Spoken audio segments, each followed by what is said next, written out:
Hi, I'm Jim Maurer.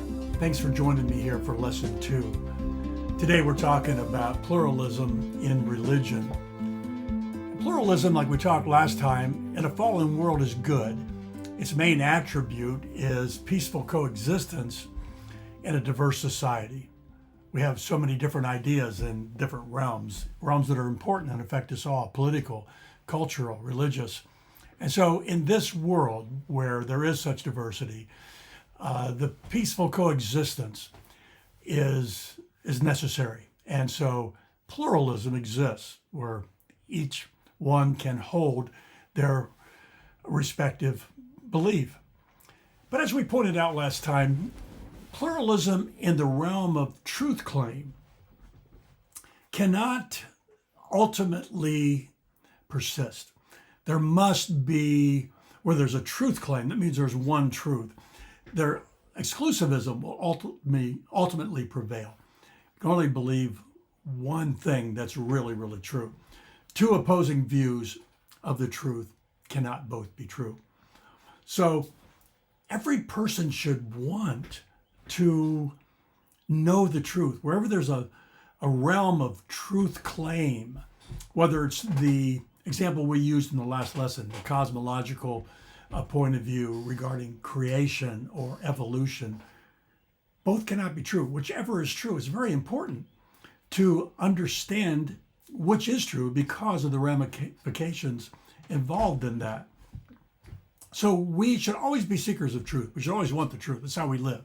We should always want to know what is true. There's no premium on falsehood. No one likes to be deceived or ignorant or lied to. We should always be people of truth. We want to know what the truth is. In a court of law, for instance, we raise our right hand and we affirm to tell the truth, the whole truth, and nothing but the truth. Our system of justice absolutely depends on truth. And again, the truth, the whole truth, and nothing but the truth. Even partial truth, what is presented as the whole truth, is a lie. So we value truth and we realize its importance in that vital area. It reminds me of what we said last time about a man named Bengal who said, truth essentially is a unit.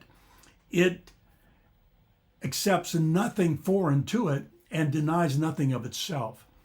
Truth is one thing, it's the reality, and we should all want and defend and promote truth because we should want to help our fellow man. Truth is a benefit to all of us in every aspect, in every realm. So we should all be lovers of truth. We mentioned last time too that life is made up of choices. We've been given free will, and the greatest expression of our character is through choices. And so we're constantly making choices. We make choices largely by logic and emotion, or a blend of them. Logic is always the better element in making a choice that matters. So when we're talking about truth claims, we shouldn't allow just emotion or preferring a certain position, which is emotion, to guide us, but we should be guided by logic or intelligence, because logic can be proven. Logic has to do with reality. If you're choosing a dessert, for example, choose emotionally. Choose the one you like. Choose the one that will make you happy. Unless there's a health concern, and then we must resort to logic. Which choice is logically better for me based on health reasons? And the reason for that is very obvious. But again, it's where it matters, where something matters. Logic needs to prevail in the making of choices over just emotion. I want to make 5 points. The first one is that the idea of pluralism in religion, it means basically that people who hold to pluralism say multiple religious beliefs are equally valid or true. And the world loves the idea of religious pluralism because everybody's kind of included in that way. And you'll hear people say such things who hold to pluralism in religion. They'll say such things as this: there are many avenues to God, or people of various religions are simply referring to the same God by a different name, they might insist. Or someone may say, all the religions of the world do good and are thus equally valid. Others want to insist that no one religion of the world is the only true one. That's exclusivism, which is highly resisted by those who hold a pluralistic view. Or someone might say too, no religion has all the truth. Each religion has a part of it. So to the pluralists, Judaism, Christianity, Islam, New Age, you name it, Hinduism, they're all acceptable means to approach God. And in pluralism, generally, it's held that if a person is sincere about his faith, it's valid or it's valid enough. I want to bring you to point 2. Religious pluralism is practical for societal peace. We've mentioned that for 3 reasons. 1, peaceful coexistence. 2, to prevent repression of religion or forced religion. That's not good. But also we recognize that people have free will. People have God-given free will. And God guards free will. He wants people to manifest themselves, their character, by their choices. And so we recognize that people have free will to choose as they will, even if it's believing the wrong thing. We just grant them, you can try to instruct, inform someone, teach someone, but we finally recognize that everyone has free will, and that means the free expression to believe as they want, even if it's to their detriment, sadly. My point 3 is that pluralism in religion is temporary. There ultimately can only be one true religion. That's because religion, as we've said here, makes truth claims. In fact, religion makes the biggest truth claims in the world. Nothing claims truth like religion does. Religion claims to tell us things we could not know otherwise. Things about God, about salvation, about life after death, about eternity. And so if religion is true, it tells us the most important things of all. Therefore, it makes the largest truth claims. And regarding an area of truth, there can only be one, because there can only be one reality. Reality is singular. There's no such thing, or there can't possibly be opposing realities. There is only one reality, and truth makes a claim about reality. Therefore, there can only be one religion, one truth. And it's important because the moment we leave this world, nothing else will matter than what was true about religion, what is really true about God or about salvation, life after death, etc. Eternity, that's what really matters. Point 4, everyone should want to know the truth about what is most important to us. Our origin, God, the origin of the universe, all those things matter because they ramify. The truth in this area ramifies into eternity.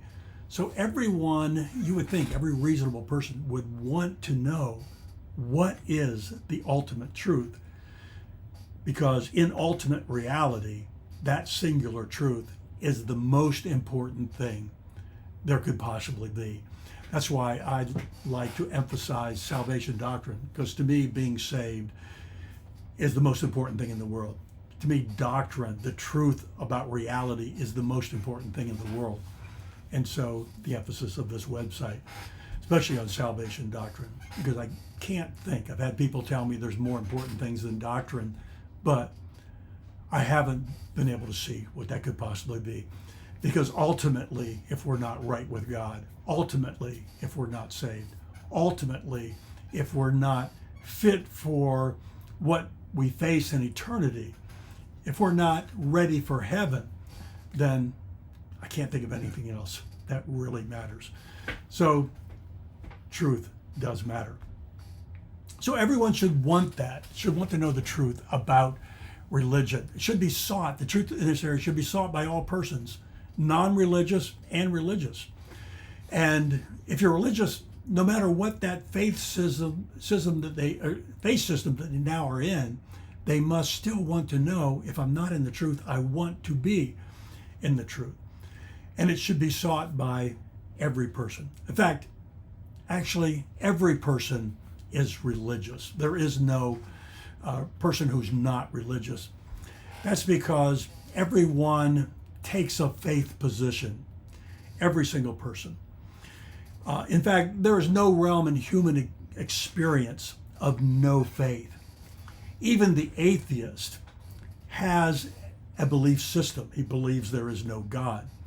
And to believe there is no God, which cannot be proven, is a faith position. So everyone, whether he considers himself religious or not, has a faith position, and therefore he's a religious creature.